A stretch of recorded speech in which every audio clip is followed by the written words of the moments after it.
You've heard it a million times, right? Just stop buying lattes and you'll get rich. Well, forget that.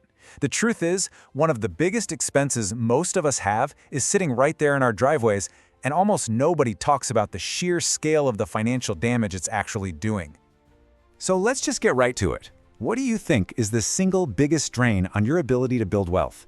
I mean, really think about it. It's something that's so common, so normal, that it's basically hiding in plain sight. And I can promise you, it is not your daily coffee. Look, every dollar counts, for sure. But we're talking about a much, much bigger fish here. An expense that can literally eat up tens of thousands of your dollars without you even batting an eye. All right, here it is, the big reveal. The hidden villain in your budget is your car. I know. But it's a massive wealth killer, and not just because of the obvious stuff like gas and repairs. The real problem is cultural. Society tells us over and over that a nice car means you're successful.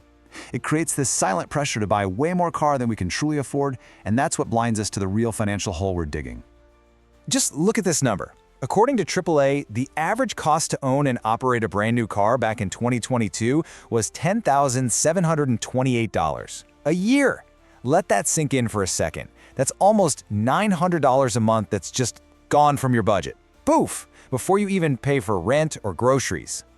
And get this, the problem is only getting worse and fast. By the end of 2022, nearly 16% of all new car loans had a monthly payment over $1,000. $1,000, that's an all-time high. It's becoming an absolutely insane financial burden for so many people. Okay, so to really wrap our heads around this, let's break it down with a super common real-world example.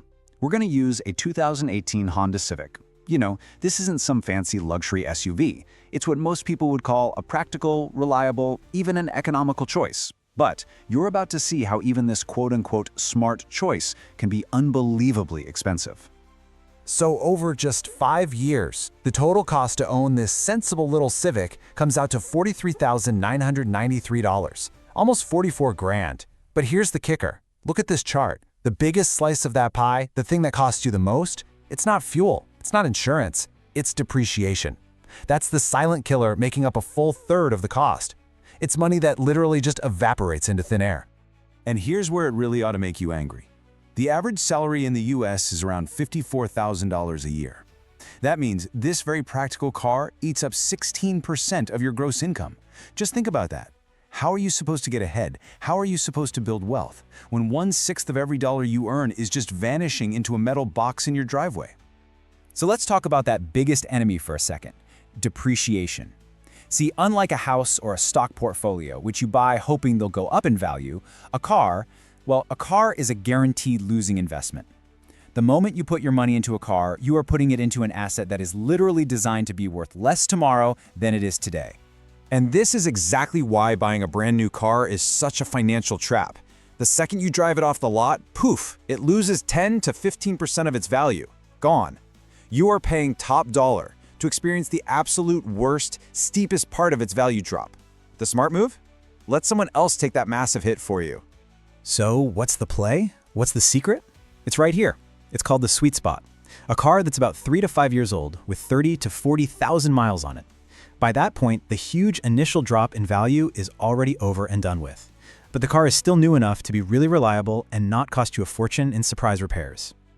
Okay, so we've diagnosed the problem, we've found the biggest financial wound. Now, let's talk about how to stop the bleeding.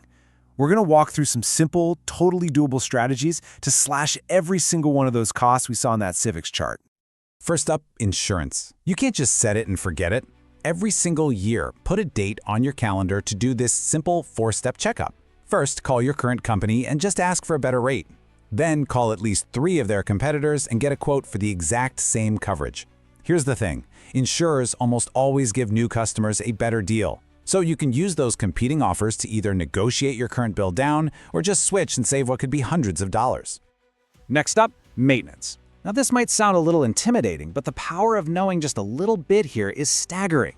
Think about this quote. If you save, say, $100 in labor every time you change your own oil, over a lifetime of driving, that simple 20-minute lesson from a YouTube video could add up to $20,000 in savings. That is an insane return on your time. And hey, here are a few more rapid-fire wins. If you've got an extra car just sitting around, sell it. You'll save a ton on registration and insurance alone. Check engine light pops on, don't panic and rush to the mechanic. Most auto parts stores will run the diagnostic for free. Simple habits add up too, like getting your gas at a place like Costco. And if you have to get a loan, use your good credit to fight for an interest rate below 6.5%. Okay, this all brings us to what might be the most important financial concept of all: opportunity cost. See, it's not just about the money you're spending on your car, it's about what that money could have become if you had put it to work for you somewhere else. This table right here shows the absolutely brutal reality of that. In one scenario, your $10,000 goes into a car, and every year it actively costs you more money. It's a financial black hole. But in the other scenario, that same $10,000, if you'd invested it in a company like Microsoft back in 2018, could have tripled to around $30,000 by 2023. One path drains your wealth, the other builds it like crazy. That difference? That's the true cost of your car. So, let's recap the roadmap. To really take control of this massive expense, just focus on these 4 things. 1. Buy used cars, always in that 3 to 5 year sweet spot. 2. Shop your insurance rate every single year. 3. Learn just a couple of basic DIY maintenance skills. And 4. Do the math and see if living closer to work could actually save you a fortune in the long run. So I'll just leave you with this one question to think about. Your car is supposed to be a tool for freedom, right? To get you where you want to go. But financially speaking, is it actually driving you toward the future you want? Or is the crushing cost of it keeping you stuck right where you are? Nelle sole sul gossip che